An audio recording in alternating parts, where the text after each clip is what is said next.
Hello, it's me again, Yannick Peltier, Swiss Grandmaster, replacing your favorite Daniel King on today's PowerPlayChess broadcast from Vacancy. This is round 12, Vacancy and Daniel King's third rest day in this very long and tiring, demanding tournament, not only for him but also for the players, of course. We are nearing the end.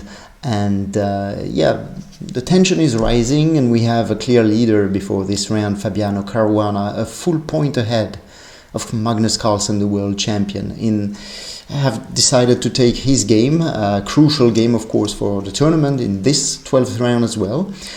He's white, Fabiano Caruana, facing Jan-Krzysztof Duda, a young, ambitious, very strong grandmaster from Poland. He's rated 2758, and clearly he's a candidate for the top 5 perhaps in a couple of years, and who knows, maybe even more.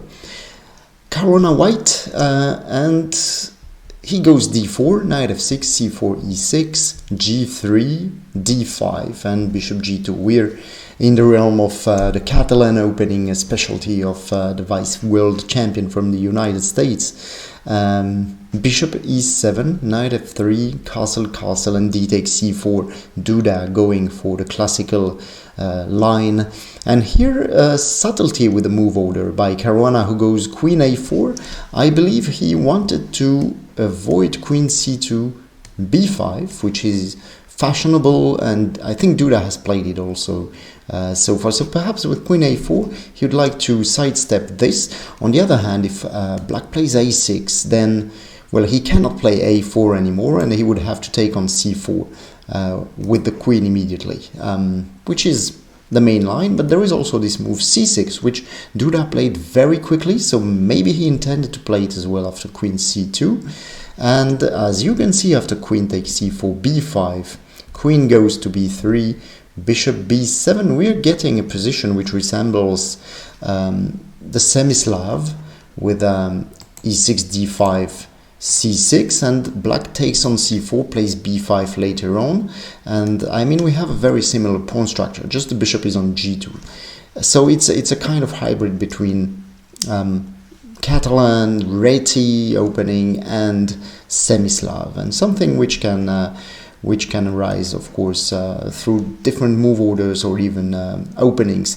Black's main plan strategically will be to free this bishop b7, and for that he will have to play a6 and prepare c5, which is no easy task because white can try to exert some pressure to pin the c-pawn and make it more difficult for black to push c5. But we're all going to see this in picture in the coming moves. Rook d1 to start with, knight b d7, and here Caruana going knight e5. There have been a few games with this position, but knight e5 hasn't been played too often, and clearly the move is logical in a way. You want to put pressure on this pawn c6, again opening the long diagonal for your Catalan bishop. And well, there is pressure against c6, and maybe black could try and go something like queen b6. That would be an option, but then, you know, there could maybe come bishop e3 or such moves, and it's not so clear if black eventually manages to play c5. So Duda played knight takes e5, which is absolutely okay. D takes e5, knight d7, and bishop f4. This change of pawn structure after the exchange on e5 is quite typical for this type of positions, and in a way, of course, the pawn d4 has disappeared, so it doesn't prevent c5 in any case, but the d file is now open, and there is a pin which can be quite unpleasant here. So white has slightly let's say his pawn structure has deteriorated slightly, but he has increased his activity, his piece activity. So, well, some sort of exchange in the dynamic of the position. And queen c7 happened, knight c3. Well, now clearly the pawn on e5 cannot be taken. Knight takes e5, takes, and rook d7 two bishops attacked, a big problem for black. There is maybe an option which would be acceptable for black. It's rook fd8, and if we play queen c2, just a6 as I've explained before, reinforcing this pawn in order to try and play c5. But here white could still keep some sort of pressure with knight e4, because black has to reckon with the knight check on f6 here, and if anything takes on f6, then we take back, and suddenly the bishop can attack the queen, and we can imagine some problems for black here. So perhaps no full equality for black. In any case, Duda decided to go after quite a serious thing. He went for knight c5, queen c2 and b4.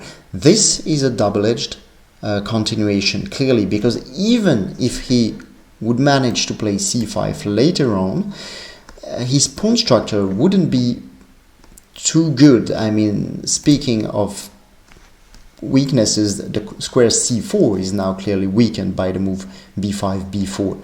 So there is a drawback, but of course he's pushing back white's pieces, or white's knight in this case, which goes back to b1, and he's playing dynamically. So he's clearly taking on himself a structural problem, a structural weakness, in order to activate his pieces.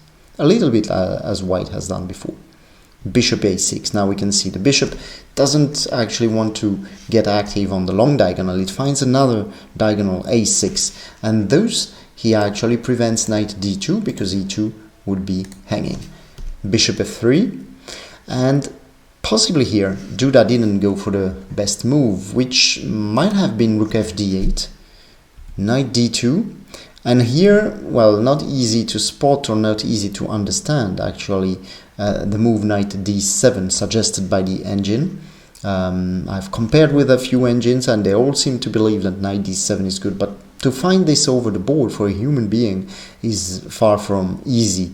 Clearly black would like to go rook c8 and c5, and if we take here, takes rook a c8, and he has given up a pawn, but all his pieces now are active, and he can even, if the bishop should go back, let's say to f3, he could even play g5 and then take on e5 with a knight, and well, his position would be fully acceptable. On the other hand, if white gives up the bishop on d7, well, he's still the pawn up. Now it's not easy to take e5, but there are two bishops, and rooks and bishops play well, so black has decent compensation here. Well, anyway, that was not an easy continuation to find, and clearly rook ac8 seems to be a bit more natural, even though it has to be said it's a little bit passive perhaps. And here Caruana played a very good move. He didn't go for the logical knight d2, he went a3, and this is very clever because he's actually kind of making clear that he doesn't want to bring the knight to d2. Perhaps he wants to have it on c3 or anywhere else, and he also wants to open the a file for his rook. In case of b3, then queen c3 is coming, and this pawn on b3, I mean, could easily become weak after we go knight d2 and perhaps bishop e3. So not an easy thing to deal with, this tension on the queen side, and if he takes on a3, knight takes a3 is clearly unsatisfactory for black. But Duda, he thought for more than 40 minutes here, and it's extreme much, and also shows that he has troubles. He is under pressure, and he feels it, and he doesn't manage to solve problems. 40 minutes is really much, and he had to accept the worst position after rook b8. Caruana took here, rook takes, and bishop, well, the bishop moved back to e3. There was another interesting move, which was bishop d2. If the rook goes back, I just want to play b4. Hit your knight, and the bishop as well here. So it wouldn't be too good. And in case of rook b3, then pieces are slightly clumsy here. Just to make sure, I have seen rook takes a6. It doesn't really work yet because there is rook takes f3, some tactics, but just here bishop c3, reinforcing the advantage, and clearly the intention to play knight d2 and b4. I mean, problems remain here for black, clearly. So that would have been an interesting option, but he went bishop e3, which is actually natural, hitting the knight, and the bishop is also attacked in a way. Yet there is queen b7. Now if he takes here, there is rook c4, I mean, preventing the loss of a piece, and after knight c3, rook takes c5. Well, black still has problems to solve, clearly, but Caruana decided for knight d2, which is natural and good too. Rook takes b2, queen c3. So he's given up a pawn, but all his pieces now fully active, and black is not well coordinated. Pieces are hanging. The rook on b2 is loose. The knight on c5 is hanging. The a file, of course, is open. So, well, he has to try rook b5. But again, this is no harmonious piece placement for black. It was Caruana's turn to think for quite a long time, almost 20 minutes here, to go rook a3, which is good enough for an advantage, but there were many options which looked good, which probably explains why he took so much time trying to compare different good continuations and eventually choosing what you consider the best one is not easy. It's not an easy task in chess. I mean, it's of course a luxury problem, but still sometimes it can lead to you not taking the more practical or the best decision, and your advantage may decrease a little.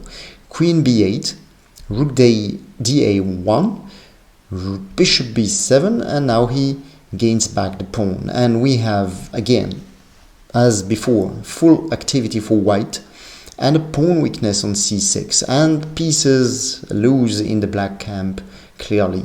He's gone back to d7 with the knight, knight c4, rook d8, bishop e4, and finally, well, black played this c6, c5 move to try and free his position, but the situation is now very different, and the c-pawn remains weak, whether on c6 or on c5. Queen c2, h6, and now I like this move, bishop d2. He's creating a few threats, like at some point there might be bishop a5, or he might just want to go to c3 to protect the pawn on e5. So I like this little move here. Bishop e8, f8, excuse me, knight f8 played, but bishop takes e4, queen takes e4 doesn't ease. I mean, the computer says this is a better choice for black, but not enough, by far not enough for equality. There are threats like rook a8, or first rook takes d7 and then rook a8 to win the queen. So an unpleasant position for black, clearly. He went knight f8, bishop d3, and this is a move which might have been overlooked by Duda, because well, usually you're basically thinking just of exchanging these bishops, and suddenly this bishop leaves the long diagonal, goes to d3, but there is clearly a threat. There is knight d6, and it's not easy to deal with. Rook d7, knight d6, rook b6, and queen takes c5. Well, he's just won a pawn for not so much compensation, and here under time pressure probably Duda should have played bishop c6. I believe he overlooked something with bishop d5. We're going to see that. That's rook takes d7, knight takes d7, and now the very strong queen c8 check perhaps was overlooked by Duda. Now he cannot take, of course, because knight takes back and hits two pieces here, so he has to play knight f8, takes the queen, takes f4, and now he's clearly established. He has an extra pawn, even though these are double pawns, but it's still an extra pawn because you can push your majority and make it work somehow so that you can eventually probably create a passed pawn. But the main problem for black is the general activity of white's pieces, and this is something he cannot easily solve. bishop d8, king f2, knight d7, bishop e3, g5, bishop d4, rook b4. Well, some time pressure, but white keeps control quite easily. G takes f4, G takes f4, and now, well, again,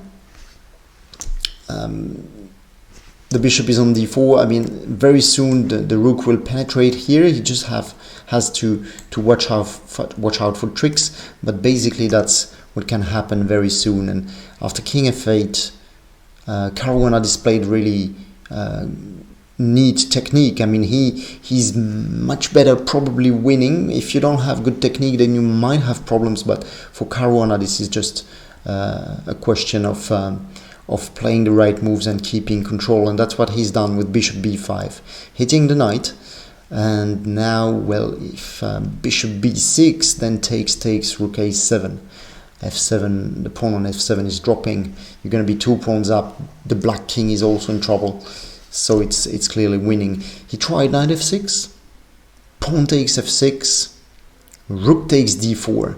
A little trick now: if you take bishop takes f6, check, wins the rook here, wins back the rook. So of course Caruana didn't fall for it. Rook c1, and now he's entering here to c8, or as we will see in the game after bishop takes f6, to c7, and f7 dropping. And you can notice that black's pieces are hanging very loose. Well, now if he tries to go with the bishop, perhaps to a2, can take here, take the bishop here, take on d6, take on h6, 2 extra pawns, the bishop will drop back to d3.